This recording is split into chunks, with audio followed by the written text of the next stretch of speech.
Hey, crime connoisseurs. If you're like me, you love diving into a good book.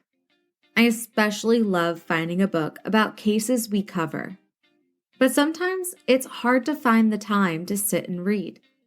We live in an on-the-go society. Thankfully, Audible makes it easy to instantly access the books we love without sacrificing our time. With over 180,000 audiobooks and more, you will undoubtedly find one that will grip you and leave you not wanting to pull away while still being able to do other things. You can get a free 30-day trial membership by going to audibletrial.com/ccpod to start listening to your favorite books. That's audibletrial.com/ccpod for your free 30-day trial membership. Welcome back, crime connoisseurs. I'm your host, Grace D. And if you haven't listened to part 1, be sure to stop now and go give that a listen. To recap from last week, Victoria Martens was a 10-year-old girl who was found murdered, dismembered, and set on fire in the bathtub of her apartment where she lived with her mother, Michelle, and as of late, Michelle's boyfriend, Fabian, and his cousin, Jessica. Fabian and Jessica have massive rap sheets. The system failed Victoria when Fabian's 2015 plea deal that required supervised probation fell through the cracks, and Jessica was charged with the conspiracy instead of sexual assault, so she didn't have to register as a sex offender. Michelle Martens gave a shocking confession to investigators hours after her daughter was murdered and stated how she was drugged, raped, strangled, and then dismembered. The autopsy report was released in November of 2017 and had some contradictions with Michelle's confessions that she gave to investigators. In 2018, Second Judicial District Attorney Raul Torres held a press conference where he informed that much of the information that had been provided simply wasn't true.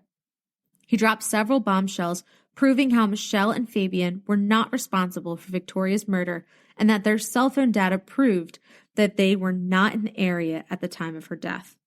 On top of that, Torres revealed DNA from a fourth unidentified male was obtained from Victoria's body. Michelle Martens made a plea agreement with the DA's office to plead guilty to a lesser charge of reckless child abuse resulting in death. Now, let's jump back in where we left off with last week, shall we?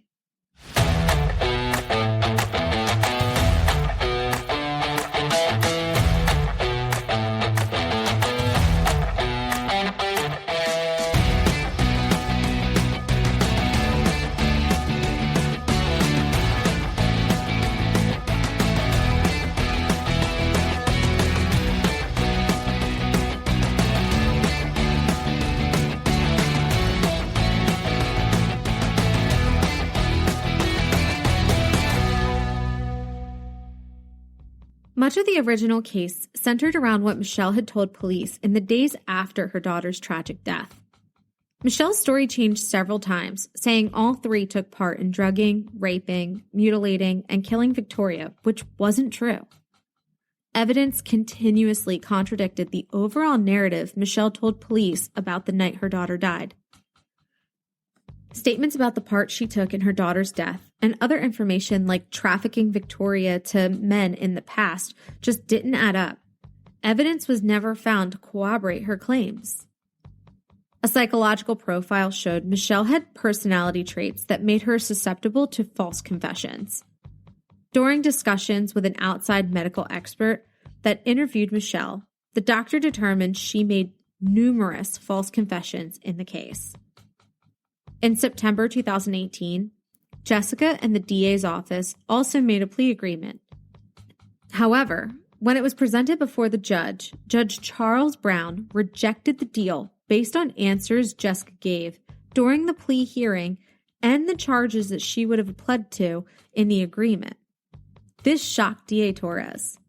Despite the rejection, the investigation and search for the fourth suspect continued. On January 4, 2019, the rape charges against Jessica Kelly were dropped. They were dropped since forensic experts couldn't support the idea that Victoria was raped by Jessica. 3 days later, the DA's office and Jessica Kelly reached a plea deal. Jessica agreed to plead no contest to charges related to Victoria's death, including reckless child abuse resulting in death. The murder charges against Jessica were also dropped. Court records show Jessica told investigators she was high on drugs while babysitting Victoria when an unknown male entered the apartment and killed the child. Jessica told investigators she set Victoria's body on fire after she was dead. As part of the plea deal, Jessica agreed to testify in the trials of Fabian Gonzalez and the unidentified fourth suspect when it came time. In an even more bizarre twist of events, on November 7, 2019, Fabian Gonzalez was released on his own recognizance until his trial. Judge Brown ruled that prosecutors failed to show Fabian was a danger to the community. In a September 2020 hearing in Bernalillo County, Judge Barella Shepard determined the city of Albuquerque did not have sufficient notice and dismissed John and Pat's wrongful death suit. On March 28, 2022, Jessica Kelly was sentenced for her role in Victoria's death. Judge Cindy Leos sentenced Jessica to 50 years in prison with 6 years suspended, ultimately 44 years. Once Jessica is released from prison, she will be on probation for an additional 5 years. On July 11, 2022, the trial of Fabian Gonzalez began with jury selection. Fabian faced charges of reckless abuse of a child resulting in death, tampering with evidence, and conspiracy to commit tampering with evidence. In the opening statements, both prosecution and the defense mentioned Fabian's cousin, Jessica Kelly. The prosecution argued that Fabian endangered Victoria by taking her from her mother, Mille Martens. Fabian's lawyers claimed that Jessica killed Victoria. During the trial, the jurors were shown the body cam footage from the early morning hours after the murder. On Monday, July 25, 2022, the jurors started their day at the home of Victoria Martens. They were taken through the apartment and into the bathroom. They were there for a little over an hour before returning to the courthouse. After this, Sergeant Sennett began his testimony and stated, "I eventually found the child. I searched the bedroom for her, and she was not in there. Then I searched the bathroom, and I found her in the bathtub. I saw that she was dismembered and that she was on fire." Now retired APD Sergeant Enyart described the things that haunted him from that day for the court. He testified, "One of the things that was really haunting me was that I didn't check for a pulse. Even though I knew she was dead, I didn't make the effort and check for a pulse. So I went back in and I checked for a pulse." Jessica held up her end of the plea agreement and testified against her cousin. Jessica went into detail about the day Victoria died on August 23, 2016. She told her version of events leading up to the night Victoria was murdered. Fabian was a member of a violent Albuquerque gang, Thugs Causing Chaos, and that's chaos with a K.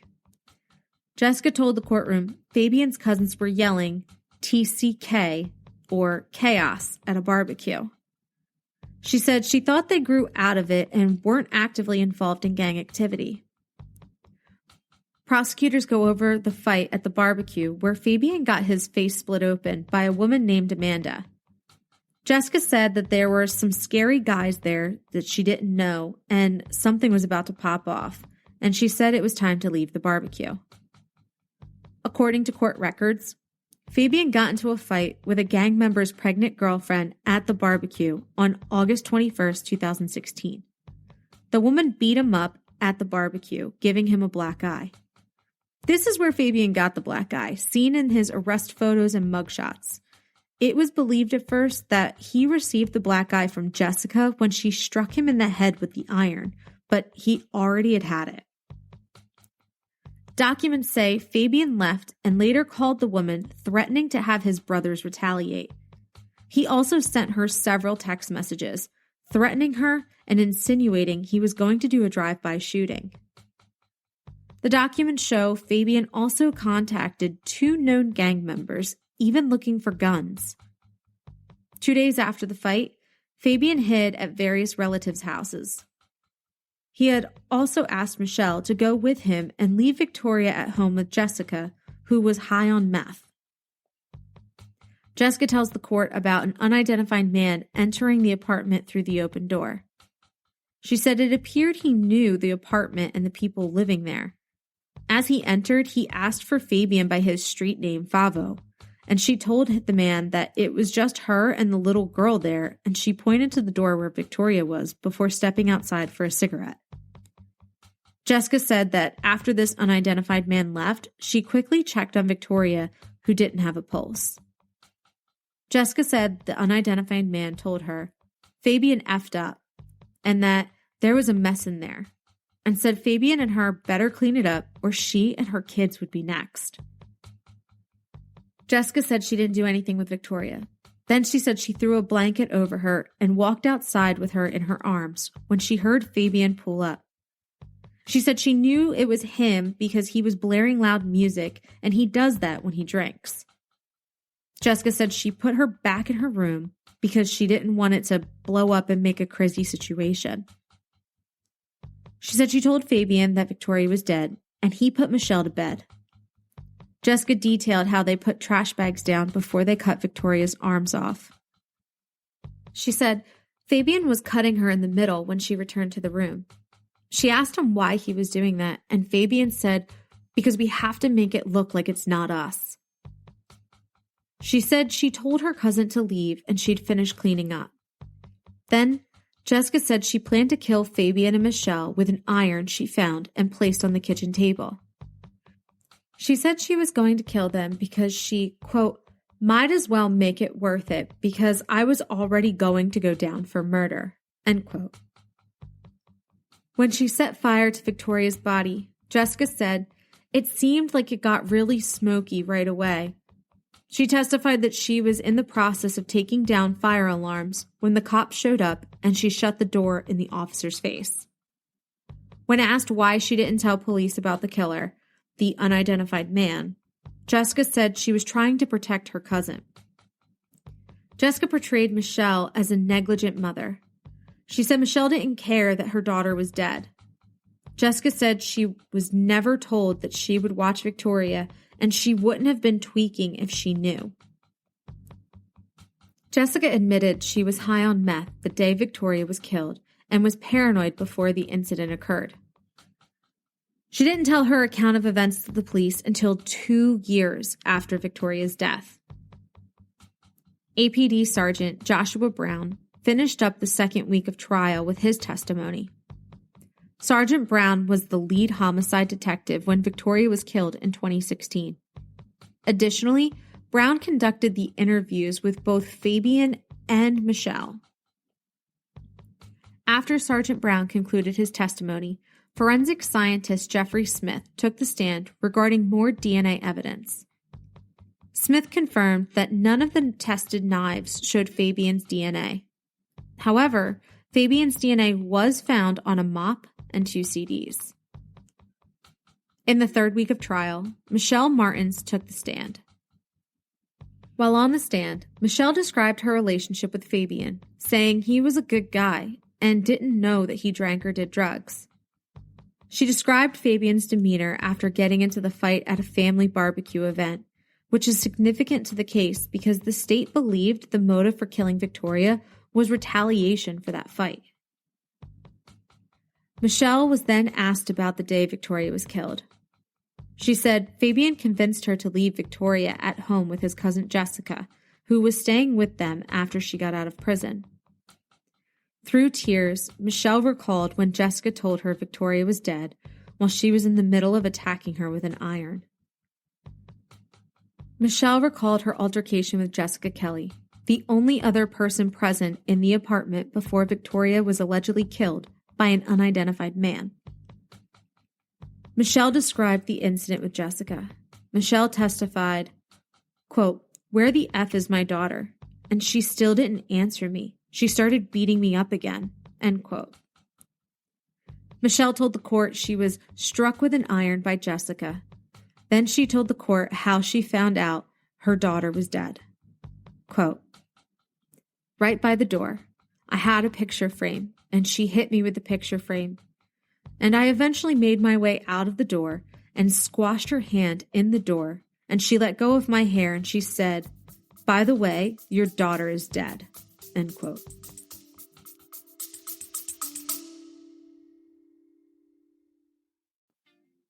Uncover the secrets of your dog's DNA with Wisdom Panel, the world's leading canine genetics test.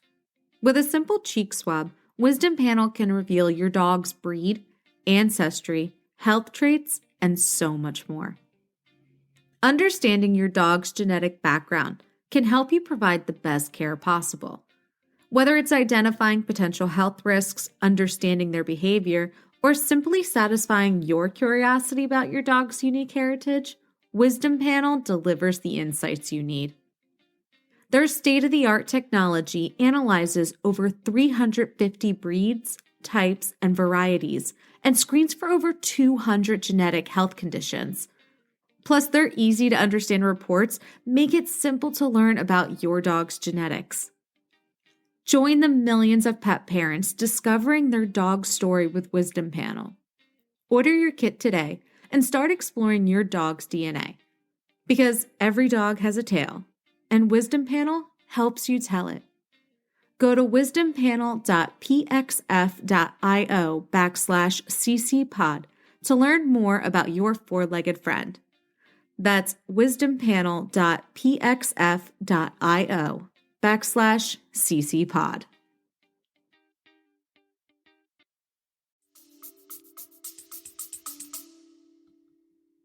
Michelle waved goodbye to her parents sitting in the courtroom as she was taken back to jail following the testimony. The prosecution rested its case against Fabian Gonzalez on Thursday, and the defense rested its case the next day, leading to the closing arguments. After 3 weeks of trial, closing arguments were conducted. Prosecutors began closing arguments by arguing that Fabian Gonzalez was the reason for Victoria Martens' death. Through nearly 2 hours of discussing the case, prosecutors reminded jurors several times of the theory that Fabian took over Michelle Martens' life. Prosecutor Greer Staley said, quote, the defendant set the stage for Victoria's death to occur, and he turned her home into a dangerous place. The reason anyone was in a position to kill Victoria was because of this defendant, end quote. The abuse charge Fabian faced was based in part on the environment that he created when he moved into Michelle's apartment. Fabian and Michelle only dated for a month before Victoria's death. He had moved into the apartment shortly after they began dating in July or August of 2016. I had seen reports with both months conflicting on that, so I'm just saying July/August. Staley said, quote, before the defendant came into Victoria's life, her situation was pretty normal. We had emergency contacts on the fridge, some drawings, little things that were bought with her name on it, mother's name. We have collages in the apartment her mother put together. Food in the fridge. Appropriate. A nice apartment. Very clean. End quote. Staley described a defense witness's testimony where a former neighbor, Amanda Wilson, said Victoria looked hungover in the 2 weeks leading up to her murder. Wilson also said Victoria looked disheveled at the bus stop. Staley continued, quote, her world was changing as soon as he set foot in her apartment. The defendant came over and took over Michelle's car, her apartment.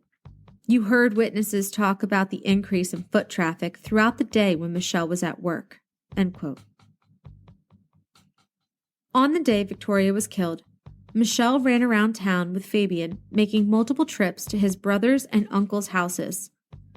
Prosecutors alleged Fabian was getting drugs during those outings. Meanwhile, at 4 p.m. on the day of Victoria's death, and also her 10th birthday, no one picked up the little girl from the bus stop. A neighbor eventually brought Victoria home. She remained almost entirely in Jessica Kelly's care through her death as Fabian and Michelle continued to make multiple trips to and from the apartment. Prosecutors alleged that after Fabian got into an altercation at the barbecue party a few days before Victoria's death, he sought to retaliate against a cousin who gave him a black eye. Presenting evidence of text messages sent by Fabian to the cousin that he fought with, prosecutors say it was a serious situation. When Victoria was killed, prosecutors say an unknown man came into the Martens' apartment, asked for Favo, then walked to Victoria's room, strangling the girl to death. Jessica Kelly, who was high on meth, was the only other adult in the home when it happened. The prosecution called for guilty charges on all 9 charges against Fabian, including tampering with evidence and reckless child abuse resulting in death. On August 1st, 2022, after roughly 2.5 hours of deliberation, the jury reached a verdict. Fabian Gonzalez was found guilty of 1 count of conspiracy, 1 count of reckless child abuse that resulted in death, and 7 counts of tampering with evidence. On October 27, 2022, Judge Leo sentenced Fabian Gonzalez to 37.5 years in prison for his role in Victoria's murder. The sentence came after a 2-hour-long hearing that included statements from both prosecutors and the defense. Judge Leos declined to sentence Fabian as a serious violent offender because he was not present for Victoria's murder. In fact, if she had sentenced him as a serious violent offender, it would have mandated that Fabian serve 85% of his sentence. Instead, he will be eligible for parole after serving half of his time. On November 10th, 2022, Judge Leo sentenced Mille Martens for her role in her daughter's death. Michelle received a 12-year sentence in the New Mexico Department of Corrections, with 6 years of credit for time served before sentencing, meaning Michelle will finish her prison sentence in 2028. On top of that, Michelle is also eligible for good time credit, which could cut her remaining time in half, so she could be out as early as 2025, which is just in 2 years. Michelle was the last of the group to be sentenced, but police are still looking for the 4th suspect, the unidentified male whose DNA was found on Victoria. This John Doe is the only person charged with Victoria's rape and murder. Jason Oding spoke out about the case, saying he and Matthew are doing their best to move forward.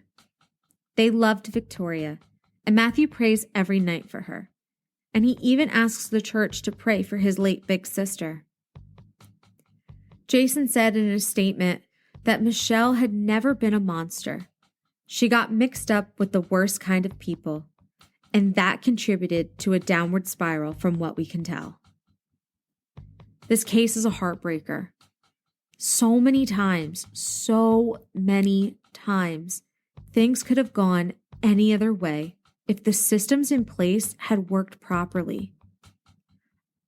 While I'm glad that all 3 of them are spending time behind bars, I'm torn on the deals and the sentencings. Even though Michelle and Fabian were not home during the murder, they gave statements to investigators within hours after the murder, and they both made claims about the dismemberment of Victoria. And then Michelle also made a claim about Jessica stabbing Victoria in the torso, things that were confirmed in the autopsy report, that if you were not involved, how do you have this information? How do you know? It blows my mind. And I can't shake the feeling that they know something more than what they are letting the courts believe and letting the investigators believe and what they are telling the public. And I can't shake it. And I can't ignore the fact that there is the DNA of a fourth unidentified male suspect. So there is still someone else involved in this. And that is why I feel that this case was as hard as it was to do, so essential, because if you know someone who you might have heard rumors through the grapevine of being involved in something like this, and it's a male, maybe we can help bring this person to justice and have them face the consequences of their actions. And that's the case of Victoria Martens. Victoria was a fourth grader who attended Petroglyph Elementary School. She was a bright, fun-loving child with the world at her fingertips. She loved to swim, do gymnastics, and play with her friends. Her favorite color was purple, and she loved her younger half-brother Matthew. You can subscribe and download to Crime Connoisseurs wherever you listen to your podcasts. And be sure to follow on Instagram and Facebook at Crime Connoisseurs. In the meantime, keep it classy, connoisseurs, and I'll catch you on the next case.